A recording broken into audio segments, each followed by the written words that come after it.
അത് ലൈവില് പെട്ടെന്ന് ലൈവ് കട്ടായി. ലൈവില് ഞാനൊന്ന് ബാക്ക് അടിച്ച് തിരിച്ചു വന്ന് ഈ മോഡറേറ്ററിന്റെ സംഭവം വന്നു. അത് വന്നു നോട്ടിഫിക്കേഷൻ വന്നപ്പം അത് നോക്കാനായിട്ട് പോയതാ. നോക്കാൻ പോയിട്ട് തിരിച്ചു വന്നപ്പോ ഉണ്ട് മൊത്തം ബ്ലാങ്ക് ആയിപ്പോയി. ഒന്നും കാണുന്നില്ല. അപ്പൊ ഞാൻ പിന്നെ പെട്ടെന്ന് ഞാൻ കട്ട് ചെയ്തു. കട്ട് ചെയ്ത് കഴിഞ്ഞിട്ട് തിരിച്ച് ഞാൻ കട്ട് ചെയ്ത് കഴിഞ്ഞപ്പം അവർക്കും മനസ്സിലാവത്തില്ലല്ലോ ഇവിടെ കട്ടായി പോയെന്ന്.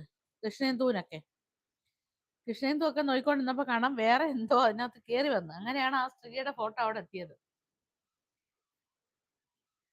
അത് ഞാൻ കഴിച്ചിട്ട് മാറ്റാന്ന് പറഞ്ഞിരുന്നേ. മാറ്റി. എന്താണ് പ്രശ്നം, എന്താണ് യൂട്യൂബ് എന്തിനാണ് നോട്ടിഫിക്കേഷൻ അയച്ചത്, അത് മൊത്തം വായിച്ചിട്ട് ഞാൻ അത് സ്ക്രീൻഷോട്ട് ഞാൻ ഇതിടാം. പക്ഷെ എല്ലാവർക്കും അത് വരുന്നുണ്ടായിരിക്കുമല്ലോ, ആരും മൈൻഡ് ചെയ്യുന്നില്ല. എനിക്കൊന്നും മനസ്സിലാവുന്നില്ല. നെറ്റ് പോയാലും പക്ഷെ ഈ കമന്റ്സ് ഒക്കെ അതിനകത്ത് കിടക്കുന്നുണ്ടല്ലോ. നമ്മളുടെ കമന്റ് വേറെ ആളുടെ ലൈവിൽ നമ്മളുടെ കമന്റ് എങ്ങനെ അതിനകത്ത് വരും? എന്തായാലും എന്തോന്നോ എന്തോ അതിന് നോക്കെന്തുവാണെന്ന്. അപ്പൊ അതാ വിഷയം. പിന്നെ മറ്റേ ഒരു ലൈക്ക് അടിച്ചാൽ ലഡു വാങ്ങി തരാമോന്നും ചോദിച്ച് ഒരാള് ചോദിച്ചില്ലായിരുന്നോ നാള്, കുറെ നാള് മുമ്പ് ഒരു ദിവസം. അന്ന് എന്തോ പുള്ളി എഴുതിയതിനകത്ത് എന്തോ സ്പെല്ലിംഗ് മിസ്റ്റേക്ക് വന്ന് എന്തോ ആയോ എന്തോ. പിന്നെ പെട്ടെന്ന് പുള്ളി തന്നെ തിരുത്തിയല്ല ലഡു വാങ്ങി തരുന്ന കാര്യം ആണ് ഞാൻ പറഞ്ഞതെന്ന് പുള്ളി പറഞ്ഞു. അപ്പോഴത്തേക്ക് എല്ലാരും കൂടെ വയലന്റ് ആയി.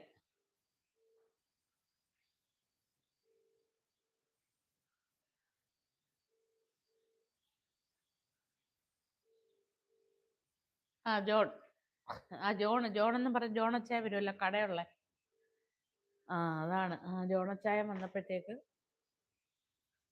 ഒന്നും പറഞ്ഞില്ല പുള്ളി. ഇന്നാൾ എല്ലാവരോടും എന്നെ പഞ്ഞിക്കിട്ട് ഞാൻ എനിക്ക് ഈ ചാനൽ ഇഷ്ടമാണ്, നിങ്ങളെ കണ്ട ഒരു ഭയങ്കര എന്തുവാ എന്തോ ഒരു ഡയലോഗ് പറഞ്ഞ് അതൊക്കെ പറഞ്ഞ് പിന്നെ ഒന്നും വേറെ ഒന്നും പറഞ്ഞില്ല. പക്ഷെ അതിനിടയ്ക്ക് നീലി പറഞ്ഞു ബ്ലൂ താ ഞാൻ ജോണിനോട് സംസാരിക്കട്ടെ എന്ന് പറഞ്ഞു. ഞാൻ പറഞ്ഞു ഓൾറെഡി ഇപ്പൊ എല്ലാവരുടെയും ബ്ലൂ അങ്ങോട്ട് മാറ്റി വെച്ചതാ. എന്തോ റീസൺ അറിയത്തില്ല, അവരിങ്ങനെ നോട്ടിഫിക്കേഷൻ അയച്ചു. അപ്പോഴത്തേക്ക് നമുക്ക് അറിയാത്തത് കൊണ്ട് എന്ത് ചെയ്യണം?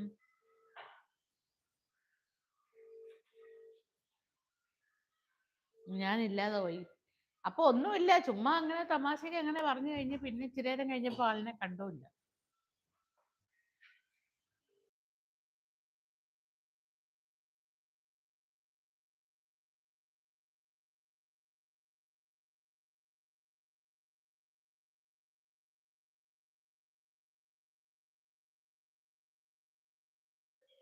എന്തായാലും ഇനി കൂടുതൽ ഇവിടെ നമുക്ക് ഡിസ്കസ് ചെയ്യണ്ട, നമുക്ക് ഗാങ്സ്റ്ററിൽ ഡിസ്കസ് ചെയ്യാം. ഓക്കെ.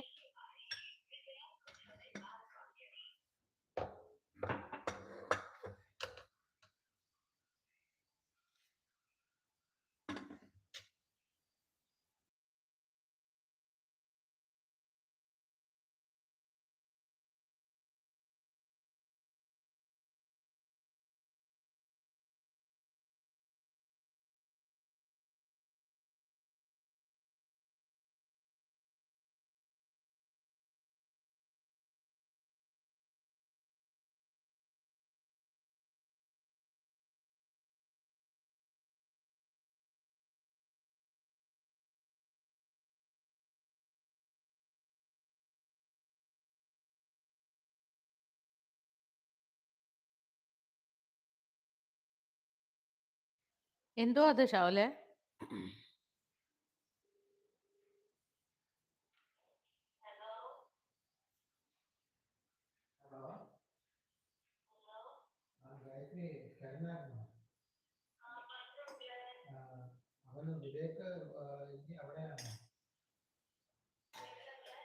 വിവേക് എവിടെ?